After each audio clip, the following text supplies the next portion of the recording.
Welcome to Hacking Your ADHD. I'm your host, William Kerb, and I have ADHD. On this podcast, I dig into the tools, tactics, and best practices to help you work with your ADHD brain. Hey team, I was recently thinking about some of the ways that ADHD can manifest in seemingly opposite ways. One moment we're laser focused and the next we're completely derailed by the tiniest hiccup. In this episode, we'll be exploring the idea of the dichotomy of ADHD, how it can feel like even our symptoms are inconsistent. We'll be looking at how our ADHD brains can take us from hyperfocus to total distraction, from being impulsive to utterly paralyzed, and why sometimes we thrive in chaos but crumble over minor setbacks. And we'll also be looking at how while many of these ideas may feel like they're in total opposition, that they may in fact have a similar root cause. If you'd like to follow along on the show notes page, you can find that at hackingyyouradhd.com/193.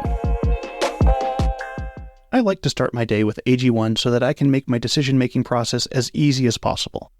It gives me the confidence that I'm meeting my body's needs without any extra hassle. AG1 is a foundational nutrition supplement that delivers essential daily nutrients and supports gut health. I trust AG1 because their team of in-house doctors, scientists, and researchers partner with third-party experts to validate the benefits of their formula. With multiple studies backing up AG1, I know I'm giving my body the nutrients it needs. It's one less thing for me to worry about each day. I love AG1 because it's easy to incorporate into my routine. It's become a habit, so I don't even have to think about it.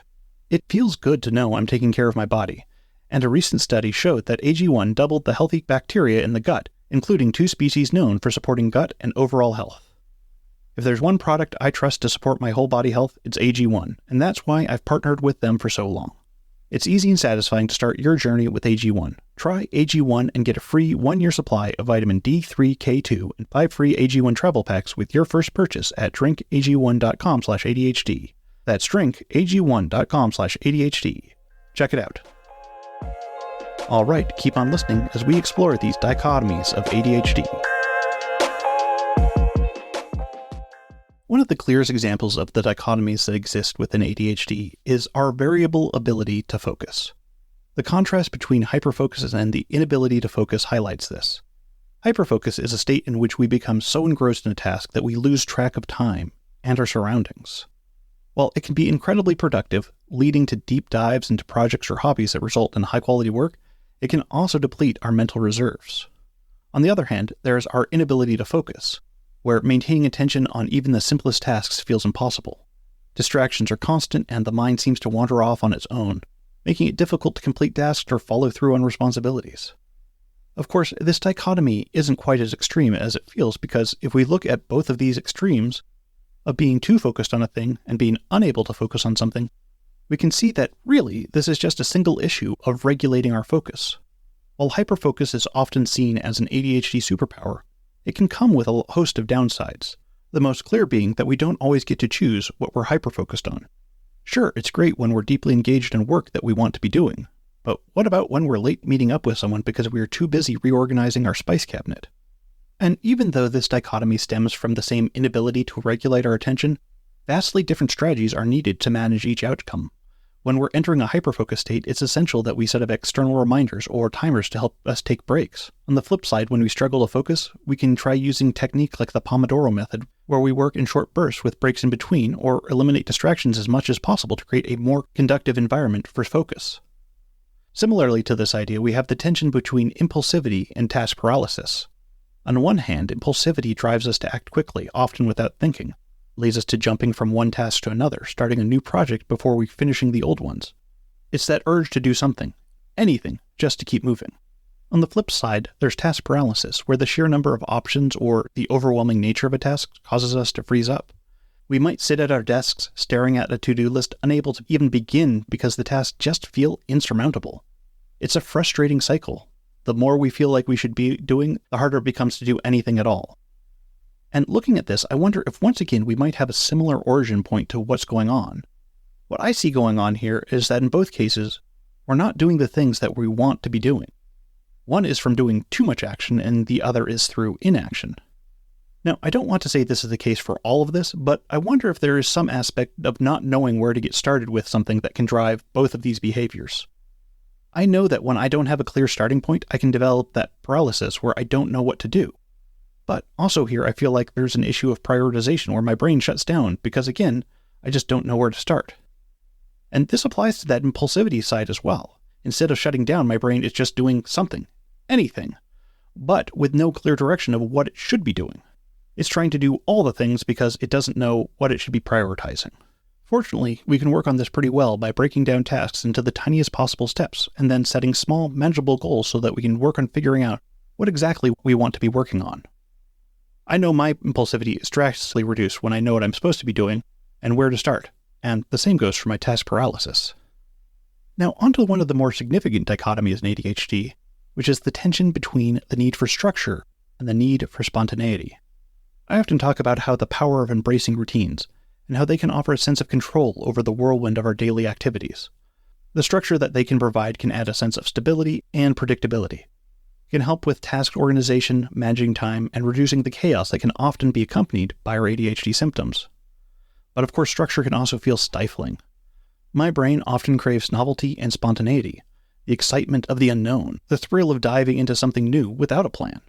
I mean, even writing the phrase, "can add a sense of stability and predictability," in the above paragraph made me go, oh, well, that sounds really boring. Spontaneity can spark creativity, fuel motivation, and make tasks feel less like chores and more like adventures. It can be great to ride that wave of motivation when it hits you. Although that can also be part of that earlier impulsivity where we start a lot of projects but don't necessarily finish them. Balancing these needs requires flexibility. It's about finding a structure that allows for spontaneity. I like using time block planning for this because it allows me to block out the time that I'm going to be using that day and when I'm going to be focused on working, but I can often choose what I'm going to be doing during that time. It's also about building my schedule so that I'm not filling every minute of the day, but more like building a scaffolding that I can work from.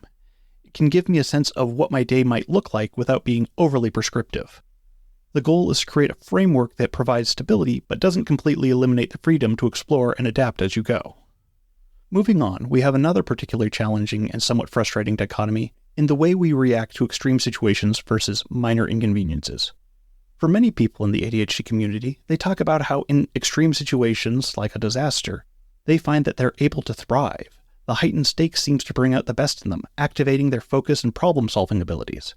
It's as if the urgency provides that stimulation needed to push past our usual barriers. However, those same people, when faced with minor inconveniences, small delays, trivial frustrations, or mundane tasks, the reaction can be disproportionately intense. What might be a slight hiccup for others can feel like an insurmountable obstacle for someone with ADHD. The frustration or anxiety triggered by these minor issues can derail an entire day, leading to a spiral of negative emotions and unproductive behaviors. For example, I've had my day thrown completely off track from a change in plans, where I drop into that task paralysis that we were talking about earlier. To manage this dichotomy, it's helpful to build awareness around your reactions, recognizing when a minor inconvenience is causing an outsized emotional response and then trying to reframe the situation. Practice techniques like mindfulness or deep breathing to regain perspective. Additionally, preparing for minor inconveniences by leaving extra time for tasks or having backup plans can reduce their impact and keep them from becoming bigger than they are. It's also important to realize that on the other side of things, when we are thriving in those extreme situations, is often because we're overfunctioning, meaning that we're taking on far more than we should. While this stepping up to the challenge can be incredibly beneficial in the moment, it's also important to realize that, similarly to hyperfocus, we're borrowing reserves from our future selves. Overfunctioning in the long term can lead you to neglect your personal needs, strain your relationships, and lead to burnout. To be clear here, I'm not saying that we shouldn't step up to a challenge when presented with these situations, but we need to be cognizant of what we're doing. A big piece of this negative side of overfunctioning comes from the fact that we're neglecting our own needs during this time. Don't do that. And I know that's easier said than done, but we need to separate out the fact that just because we can do something doesn't mean that it's good for us to do. You have your own needs, and it's important that you're meeting them as well. Doing so will serve everyone better in the long run. This idea also got me thinking about how I will often get into a cycle where I feel like I need to get more done, but also I'm tired and so I should rest. But what actually happens is that I end up doing neither. While not so much a dichotomy in itself, I feel like the opposing ideas did fit the theme of this episode pretty well. And I think it's an important concept for us to think about because when I say that I end up doing neither, it's usually not a conscious choice. It's just the outcome of me not committing to either thing. Or rather, usually it's me trying to commit to skipping taking a break, and then being so tired that I can't actually get anything done. Or I didn't really take a break and I just kind of let myself procrastinate for a bit and I ended up scrolling social media for an hour, and that didn't do anything to help me feel rested. Instead, this is where we need to commit to taking that break so that we can come back and actually do the work. It doesn't serve us to take these half measures here. I know in these situations that either way I'm going to end up taking time away from what I'm trying to do. But in one, I'm doing so intentionally and I won't feel as guilty about taking that time off because that's what I was planning to do anyways, and I really shouldn't feel guilty about taking breaks at all, but that's my own thing. Plus, I might get to do something that I actually wanted to do instead of whatever I ended up procrastinating with. As we wind down here, I want to say that the dichotomies of ADHD are not a sign of inconsistency or failure, they're just a natural part of how the ADHD brain works. By understanding these opposing traits, we can work on learning to navigate them more effectively, finding strategies that will help us balance these extremes. As you explore these dualities in your own life, be kind to yourself, recognize that managing your ADHD is a journey, and it's okay to have days where one side of the dichotomy outweighs the other. Until next time, stay focused, stay awesome, and keep hacking your ADHD.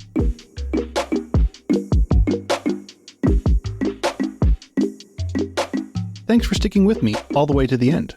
Before you go though, let's do a quick rundown of today's top tips. 1. Realize that many of the dichotomies of ADHD actually come from the same source, such as hyperfocus and being unable to focus, both stemming from the lack of ability to regulate our focus. 2. Often when we encounter one of these dichotomies, we need to work on reframing what's going on so that we can apply an appropriate strategy. 3. Regardless of what you're doing, but especially when you're overfunctioning, it's important that we take care of your needs so that we don't burn out. That's it. Thanks for listening. I'd love to hear what you thought of this episode.